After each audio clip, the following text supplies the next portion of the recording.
Tragedy strikes Mardia, US Guyana trade triples, and Prosperity FPSO to begin production by year's end.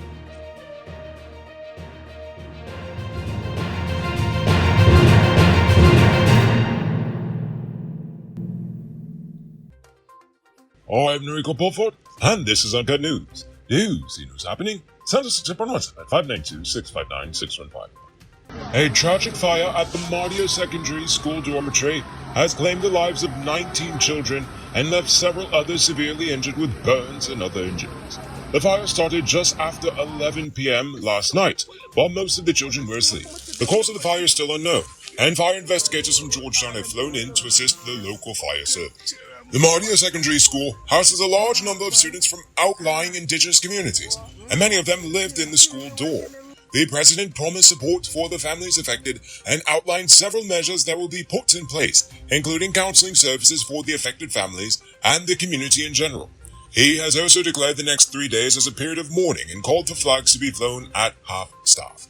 The opposition leader has called for the upcoming Independence Day celebrations to be curtailed and replaced with a day of mourning and support for the injured.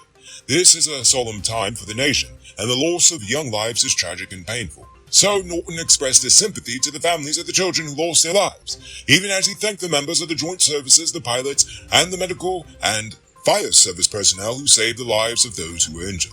Nonetheless, there's no word from the government if the request to suspend the Independence Day celebrations and replacing them with a day of mourning would actually be granted. Meanwhile, indigenous peoples in Chenapao village have demanded compensation from the government for the deaths of the students, while the Guyana Fire Service has been criticized for not having sufficient water to fight the fire. Firefighters experienced a large number of challenges, including severe weather conditions in the region, before they managed to control the blaze. The Bowser, which carries 2,500 gallons of water, was last week Wednesday sent to Lethem to assist with preparations for the National Independence Day flag-raising ceremony on May the 25th. So it was not available for use in Mardia. However, the fire tender has a capacity of only 430 gallons of water, and another Bowser is not working for the past 2 months and is laid up at the Melanie Fire Station awaiting a turbocharge. Nonetheless, the tragedy has left the nation broken and in mourning, and the investigations into the cause of the fire ongoing. The government and private sector is currently rallying around to offer support and assistance to families. UNICEF has also offered to provide support and assistance. Guyana is currently in shock, and the tragedy has sparked a national conversation about the need for better fire safety measures and emergency response protocols. Meanwhile, us here at Uncut News offer our heartfelt condolences to all of those affected by the tragedy. Now in economic news, under U.S. Ambassador Sarah Ann Lynch, bilateral trade between Ghana and the United States has tripled to over $3 billion, with close to 100 U.S. companies investing in Ghana and creating new jobs. The American Chamber of Commerce was also established during her tenure, sparking greater business interest in Ghana from U.S. companies. The U.S. companies are leading the way on safety and health, and actively giving back to communities across the country, so they say. The transformative gas-to-energy project is also underway, which will provide reliable and affordable electricity for every Guyanese. Done by an American company, by the way.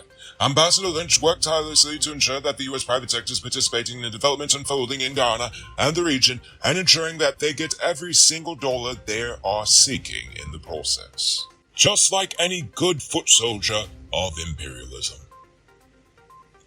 In other money-related news, a government-private sector delegation from Ghana led by the Minister for Trade and Industry, Kobina Hammond, and including Ministers of Food and Agriculture and Education, are currently in Guyana up to the 24th to explore trade and investment possibilities. The delegation will also include deputy ministers and private sector representatives, and will launch the Ghana Chamber of Commerce today, before meeting with the government ministers and private sector representatives today and tomorrow at the Arthur Chung Conference Center. But with this current ongoing tragedy, I'm pretty sure that might have changed some plans there. Independence Day is coming up, so it's time to declare independence from breakdowns with Powered Automotive. They have reliable, high-quality truck parts and spares for your truck at amazing prices. Visit them at Lot 490 EE Eccles, or call or WhatsApp them on telephone number 697-0171. Save big on truck parts at Powered Automotive, the #1 heavy-duty truck parts store in Guyana. Tired of waiting on hold, tracking down a delivery driver, or carrying cash for your food orders? GT Eat is here to make your life easier. Ghana's first cashless food ordering and delivery app. Choose from Georgetown's top restaurants, pay securely with your card, and get your food delivered right to your doorstep. With the convenience of being able to order from your phone and the added feature of tracking your order, GT Eats is the ultimate solution for all your food needs. Download the app on Apple and Android stores and start ordering the easy way today. Now for crime. Barry Dataram, the self-confessed drug trafficker and naturalized U.S. citizen, was granted bail in the sum of U.S. $500,000 after being arrested by federal agents at the JFK airport. He was wanted by the United States since 2008 for drug trafficking and was accused of trafficking over 5 kilograms of cocaine into the U.S. between 2001 and 2003, as well as being the leader of a drug trafficking ring. Dataram and his wife absconded Ghana one day before a court ruling in connection with the drug possession charge, and were found guilty in absentia of being in possession of 129.23 kilos of cocaine. During a television interview, Dataram admitted his involvement in the cocaine trade and accused a high-ranking Kanu official of being involved in the cocaine trade as well. We truly were a narco nation at that time. Now for today's oil update. There is a significant discrepancy between ExxonMobil's and the Local Content Secretariat's estimate of local content spending in Ghana in 2022, according to Kaicho News. Kaicho News says the Exxon company is estimating having spent $400 million. Meanwhile, the Local Content Secretariat estimates US $700 million. Kaicho recommended that the Local Content Secretariat investigate the difference to avoid accusations of overestimation. The government is also reviewing the Local Content Act 2021 due to complaints of unfair opportunities for Guyanese citizens in the oil and gas sector. And finally, Exxon plans to start operations of the Prosperity FPSO vessel in the Payara Field Development Plan later this year, which is projected to produce up to 220,000 barrels of oil per day. The company's combined capacity for production will then exceed 600,000 barrels per day, which means in 4 years then we will exceed 500,000 barrels per day. Good stuff. The Laser Destiny and Laser Unity FPSOs are already operating well, delivering an average production of 375,000 barrels per day in the first quarter of 2021. According to Exxon, they've so far spent $400 million into the local economy, which went to about 1,500 businesses and employed 5,000 Guyanese in the petroleum industry, according to their statistics, of course. The Whiptail project is also in the pipeline. Robbery season might be over, but the streets are still mean. That's why you need to get security for your home or business with Sheriff Security. Sheriff Security has well-trained guards, armed and unarmed patrol, marine patrol, canine services. These people even got drones. Why? Because your security is their highest priority. You've seen the rest, now hire the best. Hire Sheriff Security Service today. Now for our Uncut News Views Poll question of the day. Every day we pose a question about current events in Ghana, the region, the diaspora, and our youth if they swells. On Friday I asked, how do you feel about all these reports saying just how corrupt Guyanese believe their politicians are? But before we get to that, I'm proud to announce our latest addition to the Noble Army, Richard Singh, who is supporting us at the reporter level, the highest level of monthly support we've received so far. So thank you, Richard Singh.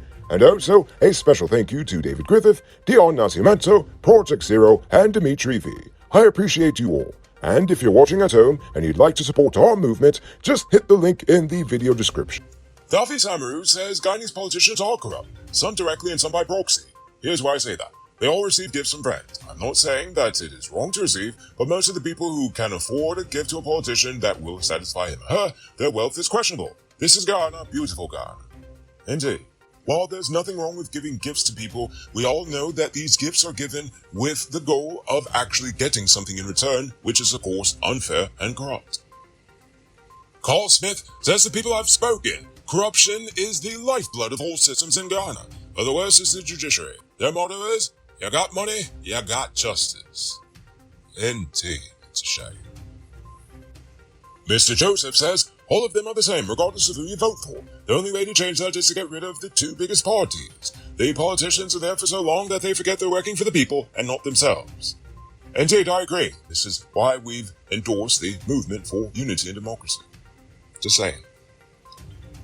And finally, Ian King says, some people might think some politicians are corrupt, and some people know some politicians are corrupt. Indeed. Aha! So, now for tonight's question. How do you feel about this tragedy in Mardia? Do you believe it's actually going to lead to some change? I really hope it does. You know I've been complaining about fire safety for years. So, I want you to think about that question. Tell us in the comments below. If your response is good enough, we just might feature it in our next episode. Anyway, that's all the time we have for tonight, and check us out tomorrow for another. Until then, I'm Nico Bulford saying good night, folks.